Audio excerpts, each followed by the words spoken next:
저랑 2살밖에 차이가 안 나서 어렸을 때는 정말 치고받고 많이도 싸웠지요. 그래서 그런지 정말 각별한 사이가 되었습니다. 아무리 친한 친구가 있어도 형만큼 친하지는 않았습니다.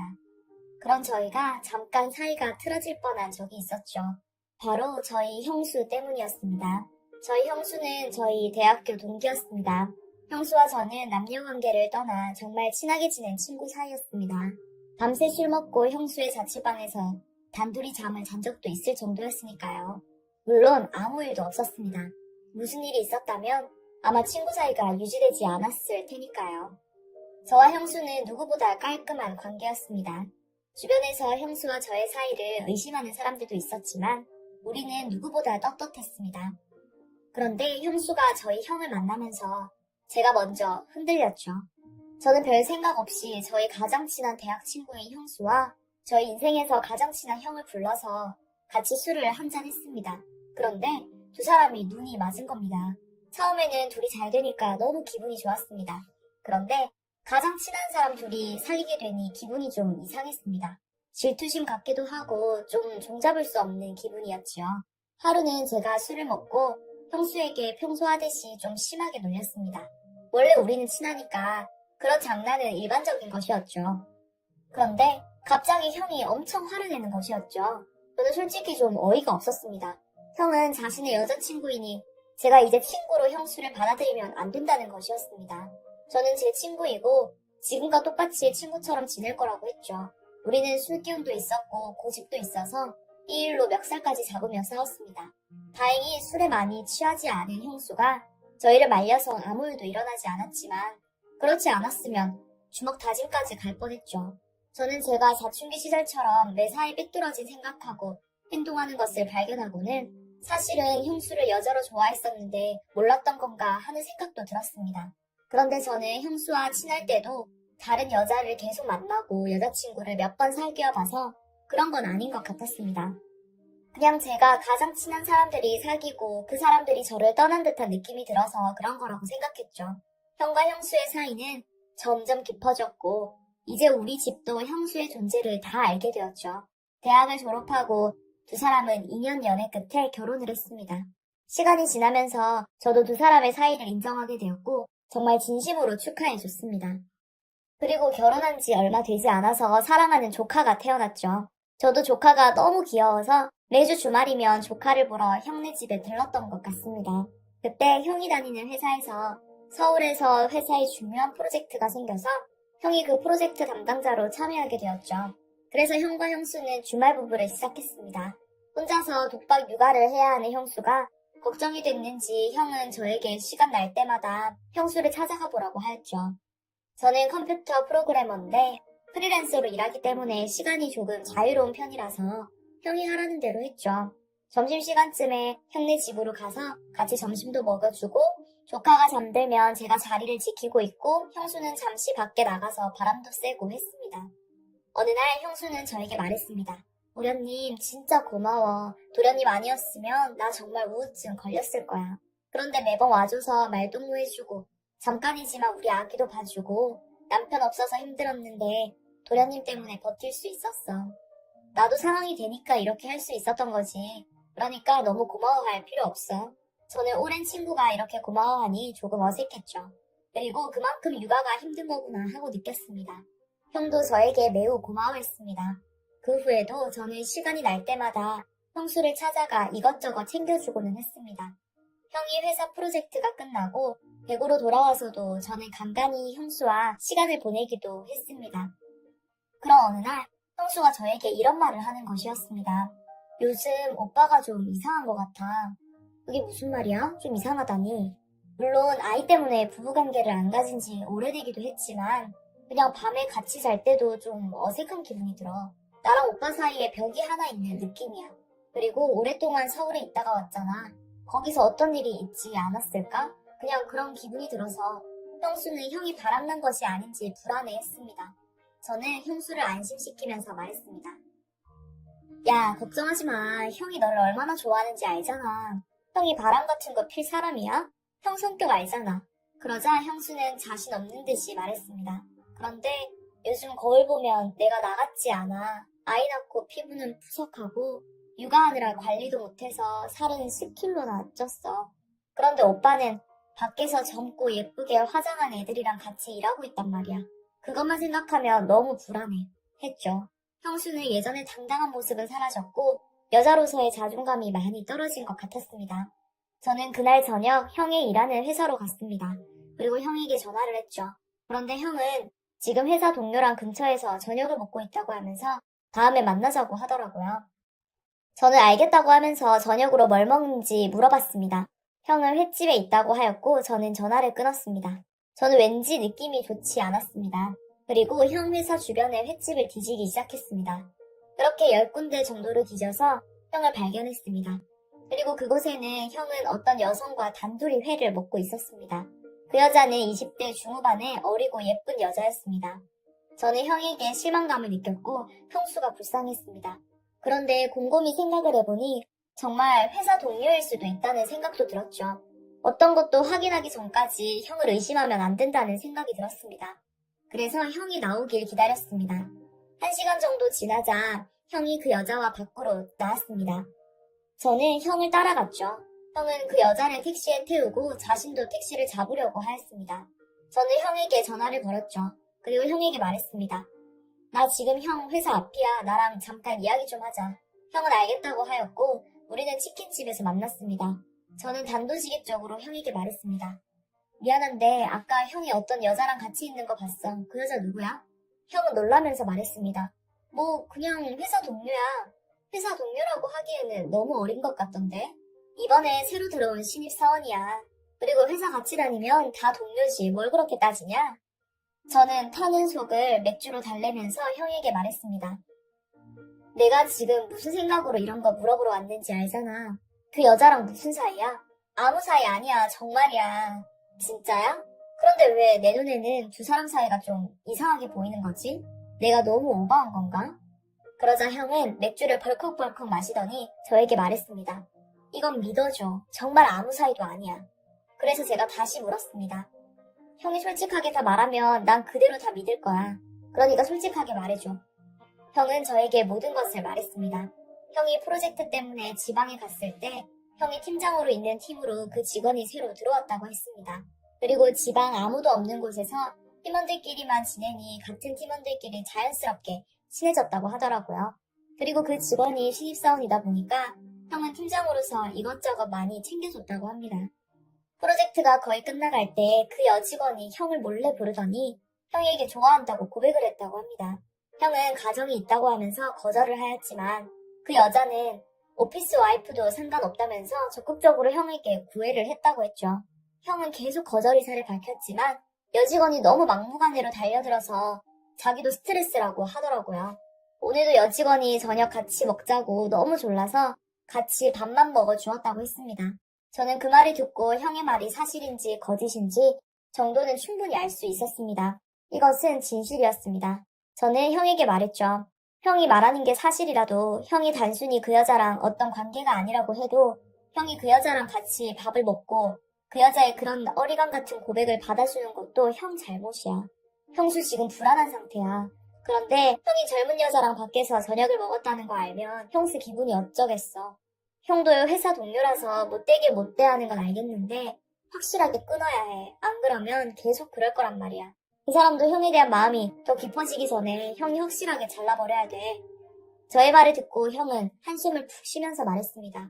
나도 알아. 그런데 그게 말처럼 잘 안 되네. 형이 독해져야 돼. 어물쩍 그냥 넘어갔다가는 큰 코 깨져. 이런 거 확실하게 해야 돼. 형은 알겠다고 하면서 전화기를 들었습니다. 그리고 그 여자에게 전화를 걸어 확실하게 말을 하였습니다. 앞으로는 팀에서도 사적인 이야기를 하지 않았으면 좋겠다고 하면서 전화를 끊었죠. 그렇게 시간을 흘렀고 형과 형수는 행복하게 가정생활을 하고 있었지만 저는 여전히 혼자였습니다. 제가 참여한 모바일 어플이 대박을 치면서 연봉도 오르고 정말 기뻤지만 일이 멈추질 않았습니다. 하루에 20시간을 일하는 것 같았죠. 제 회사는 형네 집과 가까워서 야근이 늦어지면 형네 집에서 자기도 했죠. 그래서 형네 집 비밀번호도 알고 있었습니다. 하루는 밤을 새워서 일을 하고 아침 11시가 되어서 퇴근을 했습니다. 너무 피곤해서 집에 갈 엄두도 못 내고 형네 집으로 향했습니다. 그래도 형네 집이니 먼저 초인종을 눌렀어요. 그런데 아무 대답이 없어서 저는 비밀번호를 눌러 집으로 들어갔습니다. 그리고 형이 서재로 쓰는 방으로 가서 쓰러져 잠이 들었죠. 한참을 자고 일어났는데 제 옷이 갈아입혀져 있었습니다. 저는 놀라서 밖으로 나오자 형수와 조카가 함께 있었죠. 저는 형수에게 물었습니다. 야, 이거 어떻게 된 거야? 뭐가? 네가 내 옷 갈아입힌 거야? 왜? 옷에서 냄새가 너무 나서 내가 갈아입혔어. 야, 아무리 냄새 때문에 그래도 그렇지. 외간 남자 옷을 함부로 벗기고 그래. 외간 남자는 무슨? 예전에 너 발가벗은 것도 봤는데. 너 그 이야기는 왜 해? 그냥 그렇다고 신경 쓰지 말고 TV를 보던지 잠을 더 자든지 해. 나 밥해야 하니까. 그러면서 부엌으로 향했습니다. 예전에 대학생 시절에 친구들이랑 같이 바다에 간 적이 있었는데 탈의실이 꽉 차서 다른 곳에서 수영복으로 갈아입다가 형수한테 걸린 적이 있었거든요. 그걸로 5년을 놀리더니 아직까지 까먹지 않고 있었네요. 좀 더 쉬고 있으니 형이 회사에서 왔고 우리는 같이 저녁을 먹었죠. 그러면서 형수는 예전에 제 알몸을 본 이야기를 형에게 하는 것이었습니다. 형은 웃으면서 좋아했죠. 그리고 형수는 말했습니다. 내가 그때 그걸 봐서 쟤랑 안 사귄 거야. 그렇게 부부에게 실컷 놀림을 당하고 저는 집으로 돌아가기 위해 나왔습니다. 형이 따라서 나왔죠. 그리고 저에게 물었죠. 너는 결혼 안 하냐? 나도 하고 싶어. 근데 마음에 드는 여자가 없어. 아니, 그냥 여자가 없어. 형은 잠시 주저하다가 말했습니다. 네 형수 같은 여자는 어때? 형수 성격 괜찮지. 그런데 갑자기 그건 왜 물어봐? 아니, 그냥 저는 별 생각 없이 집으로 갔습니다. 그리고 며칠 뒤 형에게 전화가 왔습니다. 다음 주에 첫째 조카가 유치원에서 장기자랑을 하는데 출장을 가게 돼서 참석을 못한다고 하더라고요. 그래서 저보고 가서 형수 좀 도와달라고 부탁을 했습니다. 저는 형의 부탁이니 알았다고 했죠. 그리고 조카 유치원으로 갔습니다.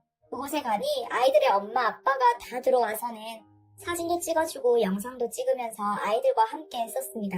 제 조카만 형수와 단둘이 있었는데 제가 가자 조카가 달려오는 것이었습니다. 다른 친구들은 다 아빠가 왔는데 자기만 아빠가 안 와서 조금 시무룩해 있었나 봅니다. 그래도 제가 오니까 표정이 환하게 바뀌고 굉장히 즐거워했죠. 저는 오기를 잘했다는 생각이 들었습니다. 그때 어떤 모르는 사람이 오더니 저와 형수에게 말했습니다. 어머, 두 분 너무 잘 어울리네요. 우리 슬기도 두 분 닮아서 이렇게 예쁜가 봐요. 저랑 형수는 어색하게 웃으며 그냥 감사하다고 하고 넘어갔습니다.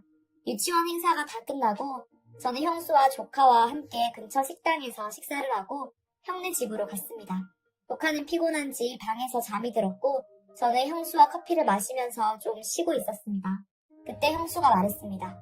요새 오빠가 좀 이상한 것 같아. 그게 또 무슨 말이야? 아니, 슬기 관련된 일이면 어떤 일이 있어도 슬기부터였단 말이야. 이런 행사 있었으면 이미 휴문해서 무조건 왔을 텐데 너를 보내다니 변했어. 출장이잖아. 회사 일이 갑자기 터질 수도 있지. 그럴 수도 있지만 나름 회사에서 힘도 있을 텐데 충분히 다른 사람 시킬 수도 있을 텐데 이상하다는 거지. 저도 좀 이상하다고 생각하고 있었습니다. 저는 형수에게 별일 아닐 거라고 이야기를 해주고 집으로 왔습니다. 그리고 그 주에 형이 저에게 가족들이 캠핑을 가는데 같이 가자고 하는 것이었습니다. 저는 싫다고 했죠. 그러자 형이 조카가 너와 함께 가고 싶어 한다고 이야기를 했습니다. 저는 그때 만나고 있던 여자가 있었는데 만난 지 얼마 되지 않아서 아직 가족들에게 말은 하지 않은 상태였습니다. 그래서 이번 기회에 한번 소개해 주려고 생각을 했습니다. 제가 형에게 만나는 여자를 데리고 간다고 하자 형은 엄청 놀라는 것이었습니다. 그러면서 알겠다고 하고 전화를 끊었죠. 주말에 형이 미리 예약해놓은 캠핑장으로 제가 만나고 있는 여성과 함께 갔습니다. 처음에는 분위기가 좋았었죠. 조카가 졸려하자 형수는 조카를 데리고 텐트로 들어갔습니다. 그리고 술이 한두 잔 들어가더니 형이 좀 취한 것 같아 보였죠. 그러면 제가 만나는 여자에게 이상한 이야기를 하는 것이었습니다. 그거 알아요? 제 와이프랑 내 동생이랑 몸도 본 사이예요. 그 말이 저는 너무 놀라서 그 여자에게 해명을 하였습니다.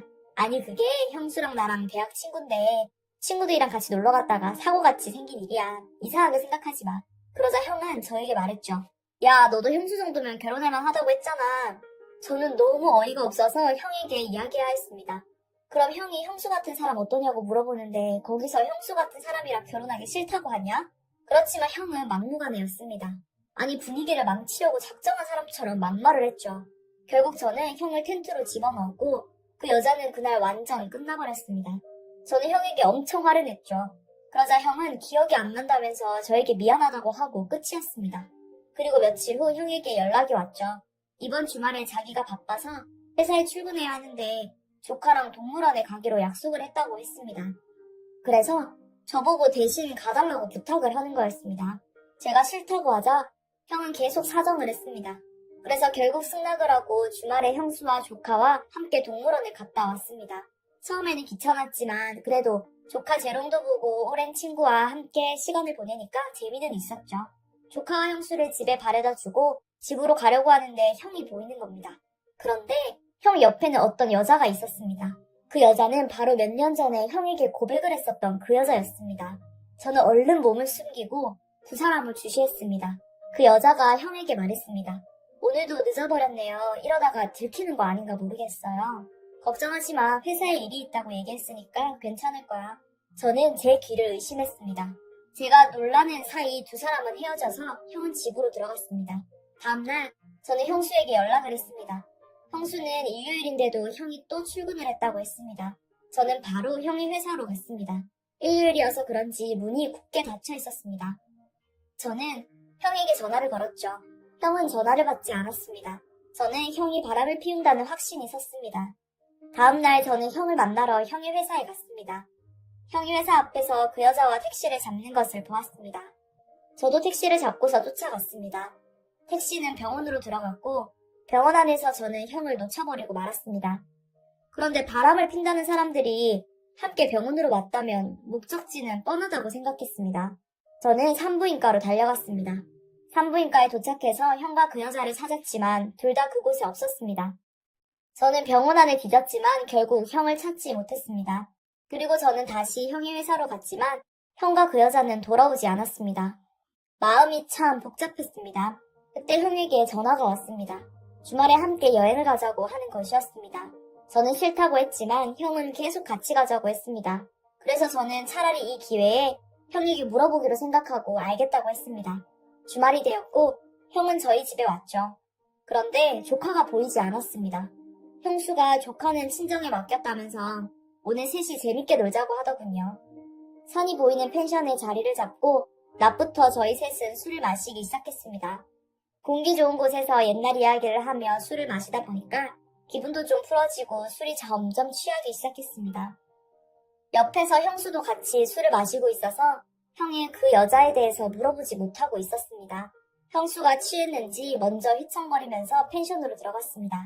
그래서 저는 형에게 넌지시 그 여자에 대해 물어봤습니다. 그러자 형은 나중에 얘기해주겠다면서 일단 마시자고 하면서 계속 술을 따라줬죠. 형이 주는 술을 계속 받아먹다 보니까 너무 피곤하더라고요. 그래서 평상에 누워서 잠이 들었습니다. 한참을 자고 나서 눈을 떠보니 저는 방에 있었습니다. 그런데 옆에 어떤 여자가 누워있는 것이었습니다. 저는 너무 놀랐습니다. 바로 제 앞에 누워있는 여자는 저의 형수였습니다. 그리고 형수는 실온하게 하나 걸치지 않은 상태였습니다. 저는 얼른 이불을 형수에게 덮어줬습니다. 그리고 방문을 열고 나가려고 하는데 방문이 잠겨서 열리지 않는 것이었습니다. 다행히 형수는 깊은 잠에 빠진 상태였습니다. 저는 어떻게든 이 방에서 나가야겠다고 생각했습니다. 핸드폰을 찾아봤지만 핸드폰도 없는 상황이었습니다. 저는 이 상황에서 형수가 깨기라도 한다면 파렴치한 놈이 될 거라는 생각에 필사적으로 문을 열려고 했습니다. 하지만 잠긴 문은 열리지 않았습니다. 결국 저는 문을 부수기로 결심했습니다. 형수가 깰 수도 있지만 방법이 없었습니다. 저는 온 힘을 다해서 문에 발로 찼습니다. 그리고 수차례 발길질을 하자 문이 헐거워지면서 문고리 부분이 부러졌습니다. 그리고 저는 밖으로 나왔습니다. 다행히 형수는 아직 잠이 들어 있었죠. 저는 밖으로 나가서 형을 찾았습니다. 형은 혼자 멍하니 앉아 있었습니다. 저는 흥분해서 형에게 말했습니다. 형, 이거 형이 꾸민 거지? 뭐 하는 짓이야? 그러자 형은 매우 침착하게 말했습니다. 왜? 형수 별로야? 아니 지금 이게 무슨 말이야? 형 도대체 왜 이러는데? 지금도 그렇고 그때 그 여자랑 병원은 왜 갔어? 애 생긴 거야? 그러자 형은 한숨을 크게 쉬더니 저에게 모든 사실을 말해줬습니다. 그리고 저는 그 자리에 주저앉아 오열하고 말았습니다. 형은 얼마 전에 암 진단을 받았다고 했습니다. 대부암이라는 희귀한 암이라고 했죠. 치료를 받는 중 암세포가 전이가 되어서 치료가 힘든 시점까지 왔다고 했습니다. 아직 가족들에게 알릴 용기가 없어서 숨기고 있었다고 했죠. 그리고 남겨질 아내와 조카가 너무 걱정이 되었는데 제가 아내하고 친하고 조카도 저를 잘 따르니 제가 형수와 결혼을 하면 마음 놓고 떠날 수 있겠다는 생각이 들어서 이런 일을 꾸몄다고 했습니다. 형은 형수의 술에 수면제를 타서 잠에 빠지게 했고 저에게는 술을 많이 마시게 해서 한 방에 있게 하면 둘이 마음을 열 수도 있다고 생각을 했었다고 말했습니다. 그리고 그 여자 직원은 회사에서 고통을 참고 있을 때 그 여자 직원이 눈치를 채고는 병원에 가는 것을 도와주고 있었다고 했죠. 저는 형 얘기를 듣고서 엄청 울었습니다. 형은 저에게 형수와 조카를 부탁한다고 말하면서 눈물을 흘렸죠. 다음날 형은 형수에게 모든 사실을 털어놨습니다. 우리는 돌아와서 형의 치료에 집중을 했습니다. 하지만 이미 너무 늦어버려서 형은 2개월 뒤에 세상을 떠나고 말았죠. 형은 떠나기 바로 전에도 저에게 형수와 결혼할 생각이 없는지 물어보았습니다. 저는 결혼은 안 해도 형수와 조카를 가장 먼저 챙기겠다고 형에게 약속을 했습니다. 형도 안심한 듯한 얼굴로 눈을 감았습니다.